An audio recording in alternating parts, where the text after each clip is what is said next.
কিভাবে টাকা উপার্জন করব, কিভাবে বাড়ি করব, কিভাবে গাড়ি করব, কিভাবে সম্পদ বৃদ্ধি করব, কিভাবে ছেলে মেয়েকে উঁচু জায়গায় উঁচু মানের প্রতিষ্ঠানে ভর্তি করব, এইটা আমরা দুনিয়া নিয়েই ব্যতিব্যস্ত রয়েছি। তাই রাসূল সাল্লাল্লাহু আলাইহি সাল্লাম বললেন যে তখন মানুষ মুসলিমেরা অনেক সংখ্যক থাকবে, কিন্তু তাদের কোনো শক্তি থাকবে না।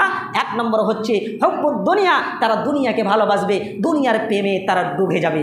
নাম্বার 2 ওয়াকারাহিয়াতিল মাউত, তারা মৃত্যুকে ভয় করবে, তারা মৃত্যুকে ভয় করবে, তারা মৃত্যুর কাছ থেকে অনেক দূরে পালাইতে চাইবে।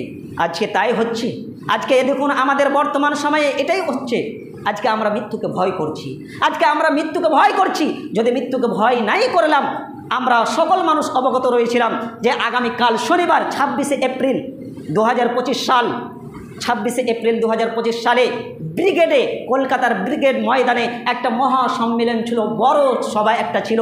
সেই সভাতে আমরা উপস্থিত হতাম, সকলকে ডাকা হয়েছে যে যারা মুসলিম প্রত্যেক মুসলিমকে সেই জায়গাতে অ্যাটেন্ড হতে হবে, সেই জায়গাতে জমায়েত হতে হবে। এমনকি তারা ছোট যারা থাকবে তারা বাড়িতে থাকবে, যারা বৃদ্ধ তারা বাড়িতে থাকবে, এবং যারা মহিলা তারা বাড়িতে থাকবে। বাদ বাকি যারা শরীর সুস্থ রয়েছে, যারা নিজেকে দাবি করছে আমি মুসলিম, যারা নিজেকে দাবি করছে যে আমি পুরুষ, সেই ব্যক্তি কি করবে, সেই মহা সম্মেলনে যাবে এবং সেইখানে অংশগ্রহণ করবে। কিন্তু অনেক মানুষ বলছে ওইখানে যে আমার কি লাভ রয়েছে, ওখানে যদি যাই তাহলে আমার উপর মামলা চাপিয়ে দেওয়া হবে, ওইখানে যদি যাই আমাকে গুলি করা হবে, ওইখানে যদি যাই তাহলে আমাকে হত্যা করা হবে। এইরকমভাবে মানুষেরা বলছে। কিন্তু যদি আমরা এটাই মনে করি তাহলে আমরা কি মরণকে ভয় করলাম না, মরণকে অপছন্দ করলাম না? আমরা মরণের ভয়ে কি করলাম, আমরা সেইখানে যাইতে চাইলাম না। তারপরে আজকে আমরা কি করছি, আমাদের টাকা পয়সা কিছু সম্পদ নষ্ট হবে। যদি কলকাতা যাওয়া হয় তাহলে অন্ততপক্ষে 500 টাকা 1000 টাকা নষ্ট হবে, একদিন 2 দিন থাকতে হবে, এই সমস্ত কে খরচ করবে? এইরকমভাবে আমরা টাল বাহানা দেখে আমরা যেতে চাই না।